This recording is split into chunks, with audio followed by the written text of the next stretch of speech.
একসময় অনাবাদি ছিল বিশাল বরেন্দ্র অঞ্চল। ১৯৮৫ সালে বিএমডি প্রতিষ্ঠার পর এই অঞ্চলের মাঠগুলোতে ফসলে ভরে উঠতে শুরু করে। বরেন্দ্র বহুমুখী উন্নয়ন কর্তৃপক্ষ বিএমডি রাজশাহী রংপুর বিভাগে ১৮,০০০ গভীর নলকূপ স্থাপন করে চাষাবাদের জন্য পানি সরবরাহ করে। তবে গেল ৬ নভেম্বর সরকার গ্যাজেট দিয়ে কৃষি ও শিল্পায়নের জন্য পানি উত্তোলন বন্ধের নির্দেশনা দেন। যা নিয়ে শঙ্কায় পড়েছেন চাষিরা। কৃষকদের ক্ষতি হবে, ফসল হবে না। ডিপ না থাকলে তো হবে না, পানি না দিলে তো ফসল হবেই না। জমিতে যদি বরেন্দ্র থেকে পানি না দেয়, ডিপ যদি উঠে যায়, তাহলে দেখা যাচ্ছে যে আগের মানুষ যেভাবে দইলা খায়া ব্যস্ত ওরকম দইলা খায়া ব্যস্ত হবে। আবাদ না করলে খাবে কি? হবে আপনার জমিতে ধান নাইলে আমরা কি খাবো?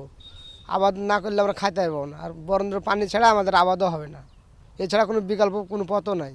এদিকে যদি এখন হঠাৎ ডিপ টিউবওয়েল বন্ধ হয়ে যায়, তাহলে এই যে রবি শস্য যত টমেটো আছে, কপি আছে, এগুলো পানির কোনো আশ্রয় নেই, তাহলে হবে না। যদি বন্ধ করে দেয় এই সেচের ডিপ, তাহলে আমাদের এই যে টমেটোতে 7 দিন থেকে 8 দিন পর পর সেচ লাগে। তারপরে আপনার এই যে কপিতে লাগে ওরকম 10-12 দিন পর। আমাদের তো বিকল্প কোনো কিছুই নাই। বরেন্দ্র অঞ্চলে প্রতি বছর প্রায় 4.5 মিলিয়ন মেট্রিক টন খাদ্যশস্য উৎপাদন হয়, যার পুরোটাই সেচ নির্ভর। কৃষি ও পরিবেশবিদরা বলছে, ভূগর্ভস্থ পানি উত্তোলন বন্ধের সিদ্ধান্ত ঠিক থাকলেও আগেই বিকল্প উৎস সম্পর্কে মানুষকে সচেতন করা জরুরি ছিল। আমরা কিন্তু প্রজেক্ট থেকে চাচ্ছিলাম, আমরা কিন্তু বিভিন্নভাবে অ্যাওয়ারনেস করছিলাম যে নিচের পানি কৃষিকাজে না ব্যবহার করে এবং সেটার বিকল্প পানির অবস্থা করতে হবে সরকারকে।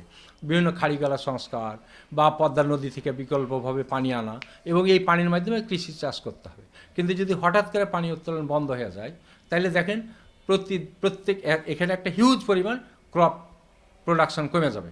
সরকার যে প্রজ্ঞাপন দিয়েছে, এটাতে অবশ্যই একটা ইম্প্যাক্ট পড়বে, বিশেষ করে খাদ্য নিরাপত্তা। যেটা আমাদের যেভাবে খাদ্যটা এই অঞ্চলে উৎপাদিত হতো সেইভাবে উৎপাদিত হবে না।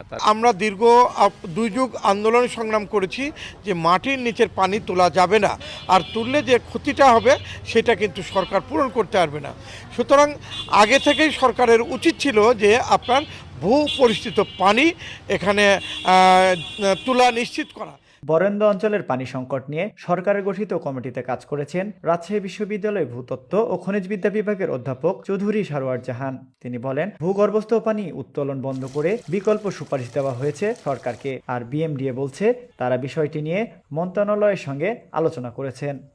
আগামী 10 তারিখে পানি মিনিস্ট্রির আন্ডারে ওয়াটার রিসোর্স প্ল্যানিং অর্গানাইজেশন, সেখানে এটা ন্যাশনাল ডিসিমিনেশন হবে এবং ফাইনালি আমরা লোকাল ডিসিমিনেশন করেছি। আমরা করার পরে এটা ফাইনালি আমরা সরকারের কাছে তুলে দেবো যে কী করণীয় এবং কাকে কাকে ট্রেন্ড আপ করা লাগবে, কোথায় কোথায় অ্যাওয়ারনেস করা লাগবে। আপনারা লিখে জানান, আমরা এটার ব্যবস্থা নিব। এবং ওখানে কৃষি মন্ত্রণালয়ের প্রতিনিধি ছিলেন, তিনিও বলছেন আপনারা লিখে দেন, আমরা ওয়ারপোকে জানাবো।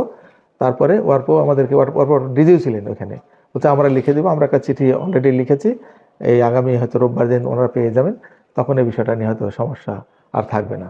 আমি আশা করি যে এই সমস্যা আমাদের সরকার ঠিকঠাক মতো দেখবেন। গেজেটে 25 উপজেলার 215টি ইউনিয়নকে আগামী 10 বছরের জন্য পানি সংকটাপন্ন ঘোষণা করা হয়েছে।